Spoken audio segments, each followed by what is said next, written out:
Bueno, bienvenidos a un video. Este video es una entrevista con mi abuela. Preséntese, abuelita. Mi nombre es Mariluz Martínez Rincón. Y en esta entrevista les vamos a hablar un poco de el árbol genealógico, la vida con mi abuela, bueno, la vida de mi abuela, eh, Punto de y, vista.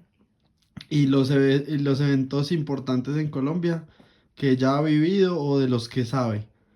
Listo. Abuelita, ¿podría contarnos un poquito primero sobre cuántos años tiene usted? ¿Cómo es el árbol genealógico? Bueno, cuéntenos toda esa historia. Bueno, tengo 66 años. Soy casada con Luis Alberto Urbano. Mis padres, Ana Elvia Rincón y Joaquín Antonio Martínez. Ellos tuvieron muchísimos hijos, pero solamente vivos 9. Somos 9, yo soy la menor de los 9 hermanos. Somos 5 mujeres y 4 hombres, algunos ya murieron. Yo tuve 2 hijos, Luisa María Urbano, que es la mamá de Nicolás y de la hermanita Sara, y Jorge Mario, otro hijo que es casado con María Eugenia y tiene 2 hijos. Yo tengo 4 nietos. Los padres de mi esposo son Luis Ignacio Urbano y Marta Reyes. Ambos fallecidos, los míos también fallecidos, obviamente. Ellos tuvieron 7 hijos. Mi esposo es como de la mitad, más o menos como el tercero o cuarto. Ese es el árbol genealógico. Listo. Abuela, y usted es una persona pues que ha vivido varios sucesos importantes en Colombia y ha sido también su vida de alguna manera impactada por esos sucesos, como lo fue por ejemplo la violencia bipartidista. ¿Usted nos podría contar un poquito de eso? Como usted qué es lo que se acuerda, hace cuánto tiempo fue, qué nos podría contar de eso? Bueno, la violencia bipartidista, yo estaba muy pequeña, yo tenía por ahí creo que 5 o 6 años, pero sí lo recuerdo mucho porque vivíamos en el campo y cuando uno se levantaba madrugada, decía, mataron al vecino, mataron a la vecina, le mataron los hijos. Era la violencia. Desde ahí partió prácticamente la guerrilla en Colombia, pero era una violencia muy marcada. Era los conservadores contra los liberales. Entonces eran los godos contra los cachiporros, que se les decía cachiporros a los liberales y los conservadores los godos. Los conservadores fueron muy malos. Eh, Imagínense que ellos asesinaban en las fincas y tiraban los muertos detrás del portón, trancaban las puertas con los muertos para que no saliera nadie si estaba herido a pedir ayuda. Y así sucesivamente, muchas muertes, que yo recuerde muchísimas muertes, obviamente pues no sé nombres, nada, porque yo estaba muy pequeña. Recuerdo una vez que vivíamos en una finca muy lejos del casco urbano y mi mamá alimentaba a unos policías. Había una estación de policía cerca y ella los alimentaba. Les vendía pues el de ayuno, el almuerzo y la comida. Y un día ellos llegaban muy temprano a desayunar, llegaban tipo 6 o 7 de la mañana. Y cuando llegaron le dijeron a mi mamá y a mi papá, allí abajo en el potrero, en la zanja, pues en la zanja como en la vaguita, hay como 7 muertos. Y claro, todos curiosos, todos nos fuimos a mirar. Eran muchísimos muertos, muchos muchachos, muchachas, señores. La violencia fue muy tenaz. No me tocó de cerca como a la familia, pero sí vecinos de ellos y conocidos de ellos. Bueno, abuela, gracias por contarnos esa experiencia. Usted pues podría decirnos en dónde fue, en el valle. Eso fue en Trujillo Valle, en el norte del valle. El norte del valle ha sido muy violento, demasiado violento. Para entrar a Trujillo, cuando uno ya iba a bajar al pueblo, ya sabían quién era uno y de qué partido era. Si era un liberal, no lo dejaban entrar. O lo mataban o él sabía que no podía entrar y se devolvía. Allá no podían entrar sino conservadores. Listo. Abuela, otra cosa pues que usted ha podido evidenciar a lo largo de su vida ha sido la violencia por parte de las guerrillas y los grupos armados. Usted me ha llegado a contar a mí sobre la pesca milagrosa. ¿Podría explicarnos como qué es la pesca milagrosa, qué es lo que usted y qué es lo que ha visto o vivió con eso? Bueno, no, tampoco me tocó, no fui víctima de eso, pero pues sí, sí uno conoce un poco la historia. Ya eso es una historia, una época más reciente. Pues sabemos que hace más de 60 años las FARC han sido los que han sido los entes violentos de este país. Entonces, ¿qué era la pesca milagrosa? La gente salía por las carreteras, pues salía de un pueblo a otro y habían retenes militares, pero no eran militares, sino de guerrilleros. Y, y escogían. O sea, milagrosa es porque llegan ahí y empiezan a escoger los que tienen plata, los muchachos para llevárselos para la guerrilla o las muchachas. Esa es la pesca milagrosa. El país vivió una época uno no podía ni salir. O sea, vámonos a pasear a tal parte, a tal finca, vámonos para este pueblo, para este otro. No, era muy peligroso, demasiado peligroso. O sea que cuando usted llegaba a viajar o algo así, podía escuchar o ver alguna de esas cosas. Claro. Recuerdo que una vez veníamos de Pasto, llegando por allá como a Timbío, empezamos a escuchar una balacera, pero una balacera miedosa. Había una pesca milagrosa. Yo venía con mis dos hijos pequeños, el de la mamá suya muy chiquita y el otro muchacho, pues Jorge Mario era más grandecito. Entonces era teníamos mucho temor porque pues se llevaban los muchachos.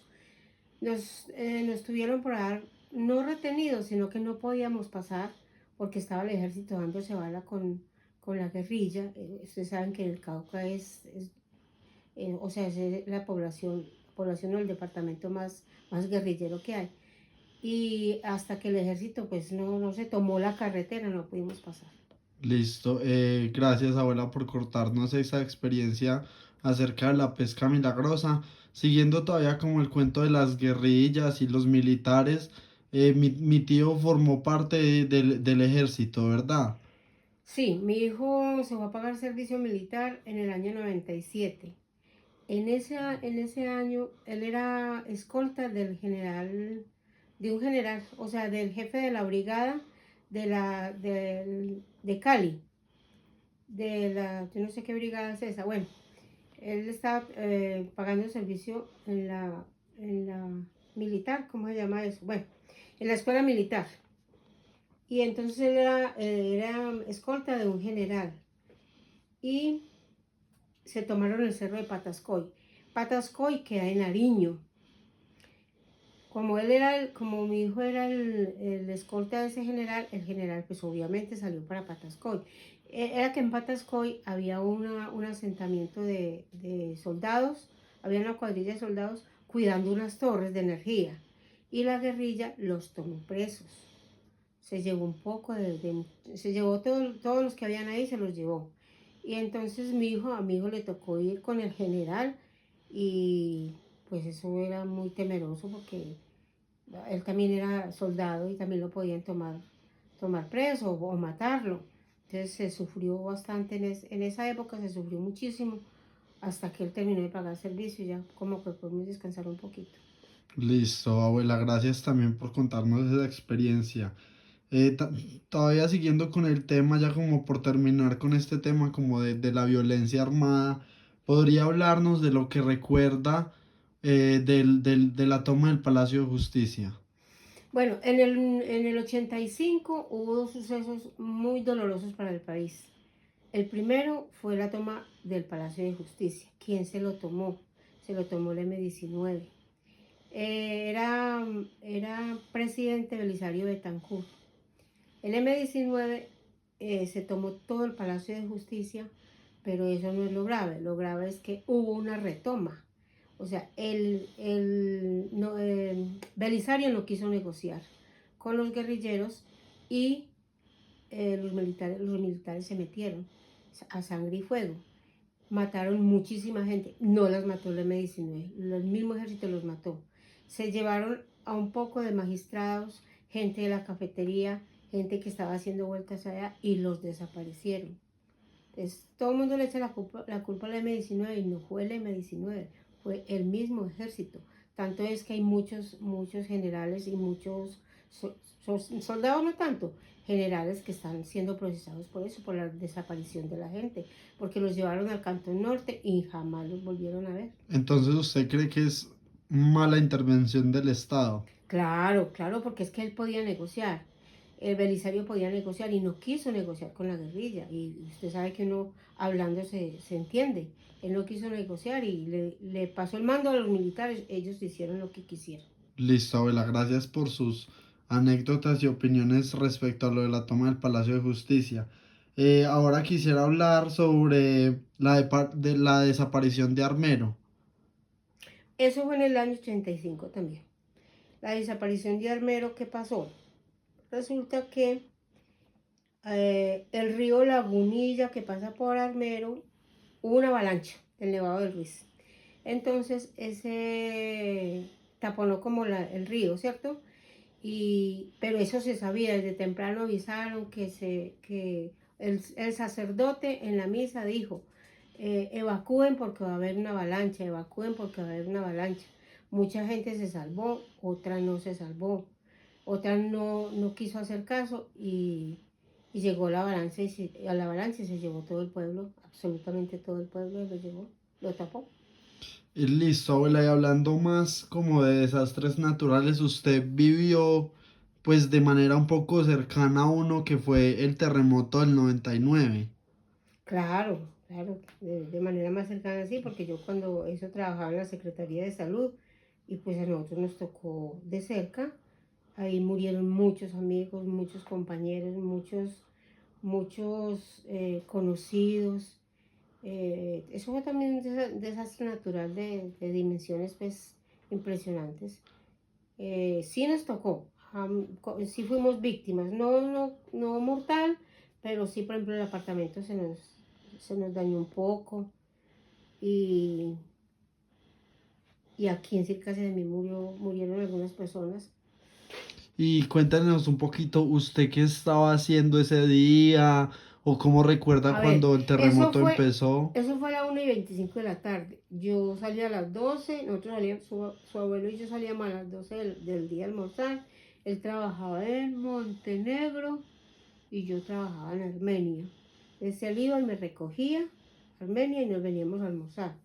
Ya habíamos almorzado y su tío le gustaba mucho ver Los Simpsons, pero él se subía, el apartamento era de 2 pisos, él se subía a ver sus Simpson y nosotros nos quedábamos, su mamá y yo nos quedamos en la sala, en la parte de abajo, viendo Padres e Hijos. Y el abuelo estaba haciendo la siesta cuando empezó el terremoto y obviamente pues uno salía a la calle y a esperar a ver qué pasaba porque fue muy fuerte, fue muy miedoso. Listo, abuelita, gracias por compartirnos esta experiencia.